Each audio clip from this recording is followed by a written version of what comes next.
विधानसभा चुनाव का परिणाम आया है राजस्थान, मध्य प्रदेश, छत्तीसगढ़ और तेलंगाना का, जहां पे तीन प्रदेशों में पूर्ण बहुमत के साथ भारतीय जनता पार्टी वापसी की है, जिसको लेकर के कार्यकर्ताओं में काफी उत्साह देखने को मिल रहा है। हमारे साथ आज बातचीत करने के लिए इसी मुद्दे पर मौजूद है यहाँ के चाणक्य कहे जाने वाले और बेहद ही धुरंधर राजनीतिक विश्लेषक मृगेश सिंह जी। हम बातचीत करेंगे। सबसे पहले आपका स्वागत है। धन्यवाद यूपीजी न्यूज को। जी, आज 4 प्रदेशों का विधानसभा का परिणाम आया है, जिसमें 3 प्रदेश मध्य प्रदेश, राजस्थान और छत्तीसगढ़ में भारतीय जनता पार्टी पूर्ण बहुमत के साथ सरकार बनाती नजर आ रही है। कैसे देखते हैं आप इस जीत को? ये जीत विकास की जीत है और भारतीय जनता पार्टी के कार्यकर्ताओं और भारतीय जनता पार्टी के जो कद्दावर जो भी नेता हैं और आदरणीय मोदी जी और जो भी नेता है उनके कार्यों की जीत है। और लेकिन उसमें कांग्रेस इतना बुरी हार होगी ये नहीं दिख रहा था, लेकिन यह है कि आज जनता ने जो मैंडेट दिया है भाजपा को, उससे लगता है कि जो कांग्रेस का जो भी नीति थी उसको जनता ने जो है नए सिरे से नकार दिया। अच्छा, क्या लगता है आपको, ये जो विधानसभा का चुनाव हुआ है, भारतीय जनता पार्टी जीती है, क्या मुद्दे रहे इस चुनाव का? भारतीय जनता पार्टी के जो मुद्दे थे वो तो चूंकि मोदी जी के नेतृत्व में बहुत सारे राष्ट्रीय और अंतर्राष्ट्रीय बहुत सारे मुद्दे हैं, तो अंतर्राष्ट्रीय मुद्दे भी तमाम है, जिसमें G20 की बैठक हुई।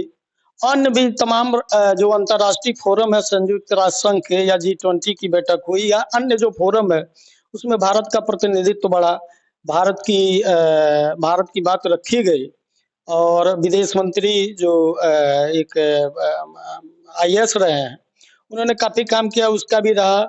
और साथ ही देश के अंदर बहुत सारे जो मुद्दे छोटे मोटे, जिसमें माओवाद था, नक्सलवाद था या धारा 370 जिसको जो जम्मू कश्मीर का मामला चल रहा था, उसमें बहुत सारी बातें थी, लेकिन जनता तो उसके पक्ष में थी। और ये विकास जो भी विकास भारतीय जनता पार्टी के द्वारा किया गया, चाहे वो एक्सप्रेसवे हो, चाहे उनका मेट्रो वाला हो, चाहे उनका हाईवे हो, चाहे गरीबों के लिए जो भी योजना उन्होंने, चाहे आयुष्मान भारत हो, चाहे आपका और भी तमाम योजनाएं उनके द्वारा लोगों को राशन दिया फ्री दे देना हो, ये सब योजनाएं निश्चित रूप से जो आम आदमी था उसको प्रभावित किया।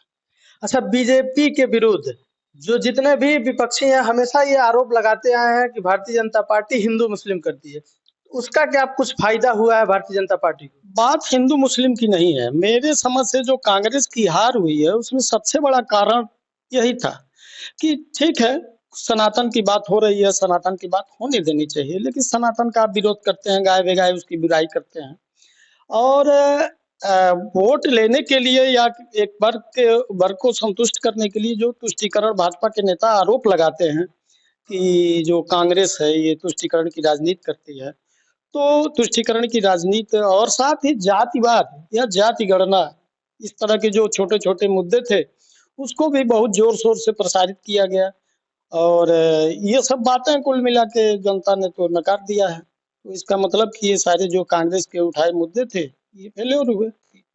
अच्छा, मुस्लिम बाहुल्य क्षेत्र में बीजेपी आखिर क्यों नहीं जीत दर्ज कर पाती है, जबकि बीजेपी बार बार ये कहती है कि हमारे जितने भी योजनाएं आती है ये ना किसी धर्म ना किसी जात को देख करके दिया जाता है, फिर भी आज भी मुस्लिम बाहुल्य क्षेत्र में भाजपा क्यों नहीं जीत दर्ज कर पाती है?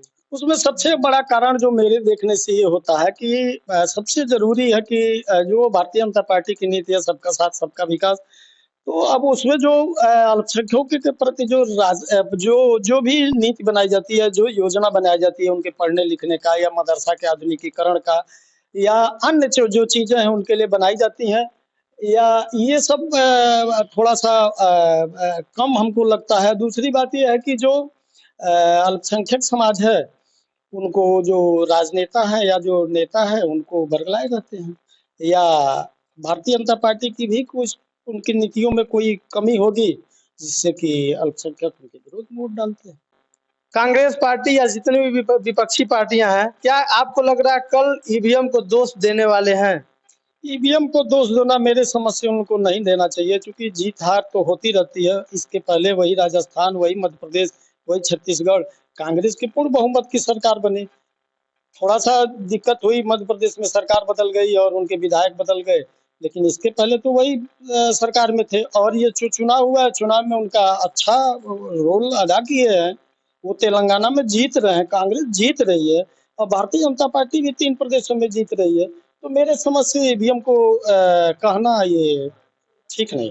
राजस्थान मध्य प्रदेश की जीत पर कोई संशय नहीं था, लेकिन छत्तीसगढ़ एक ऐसा विधानसभा जिसको लेकर के कहीं ना कहीं सबके मन में एक अटकलें चल रही थी कि हो सकता है कांग्रेस की फिर से वापसी हो जाए।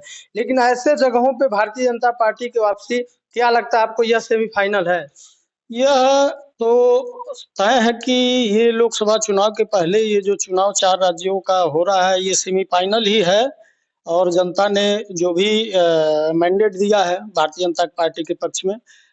6-7 दिन पहले माननीय गृह मंत्री अमित शाह जी गए थे छत्तीसगढ़, और उन्होंने क्या कहा था कि पूरे दावे के साथ कि न मैं छत्तीसगढ़ में सरकार बनाऊंगा। लेकिन छत्तीसगढ़ में उस दरमियान अमित शाह ने एक बात कही थी कि आज हम जो है, जो नक्सलवाद है या जो माओवाद है, वो संघर्ष कर रहा है। और वो माओवाद और नक्सलवाद आज संघर्ष कर रहा है और बहुत कम क्षेत्रों में आज बचा हुआ है। तो जो भी पढ़े लिखे समाज या जो देश के जो नागरिक हैं, वो इन बातों को समझते हैं। तेलंगाना में 9 सीट निकल रही है, अभी बढ़त बनाई हुई भाजपा। क्या लगता है, आप इसको कैसे देखते हैं? ये बड़ी जीत है, बड़ी जीत की तरफ भाजपा बढ़ रही है। पूरे चुनाव के दरमियान यह देखने को मिला, हम चूंकि मीडिया से बातचीत में और मीडिया के बहुत सारे पोर्टल और राष्ट्रीय मीडिया, अंतर्राष्ट्रीय मीडिया, हैदराबाद को, चूंकि हैदराबाद में जो बड़े राजनेता हैं इस देश के, मोहम्मद ओवैसी जी का गृह क्षेत्र भी है और उनका अपना गृह प्रदेश भी है। ओवैसी जी हैदराबाद से ही सांसद हैं और हैदराबाद में भारतीय जनता पार्टी इसके पहले 1 सीट या नहीं के बराबर रहती थी। 1.5%, 1%, आधा % वोट पाती थी। पिछले विधानसभा के चुनाव में उनके 1 विधायक हुए, लेकिन इतने बड़े मैंडेट पे उनके 9 विधायक जीतने तो भाई बड़ी बात हुई। 9 विधायक जीतना कोई छोटी बात नहीं हुई। और साथ ही जब पूरा चुनाव संपन्न हो जाएगा तो जो आंकड़े आएंगे, वोट का परसेंटेज आएगा, उस परसेंटेज में हमको लग रहा है कि भाजपा बहुत तेजी से जो है, तेलंगाना जैसे राज्य में जो उनके लिए कुछ नहीं था, वहाँ 9 विधायक का होना बहुत बड़ी बात, मेरे समझ से तो बड़ी जीत है वो। अभी हमारे साथ ब्लॉक अध्यक्ष भी हैं यहाँ के, भारतीय जनता पार्टी के मंडल अध्यक्ष हैं, उनसे भी बातचीत करेंगे। भारतीय जनता पार्टी 3 प्रदेश में स्पष्ट बहुमत प्राप्त कर रही है, कितना उत्साह है कार्यकर्ताओं में? बहुत उत्साह है। सबसे पहले तो आपको धन्यवाद। इसके लिए जो 5 प्रदेश का चुनाव हुआ है, 3 प्रदेश में जो हमारी पूर्ण बहुमत सरकार आई है, वहाँ के सभी कार्यकर्ता, वहाँ की जनता को आभार, बहुत बहुत धन्यवाद। उन्होंने विश्वास किया है पार्टी पर। इससे पूरे देश में सभी कार्यकर्ताओं में बहुत खुशी की लहर है और हम लोग उसका आनंद ले रहे हैं। ये 2024 का चुनाव, ये जो जीत दर्ज की हुई है भाजपा, इसको लेकर के क्या कार्यकर्ताओं में और जोश बढ़ेगा?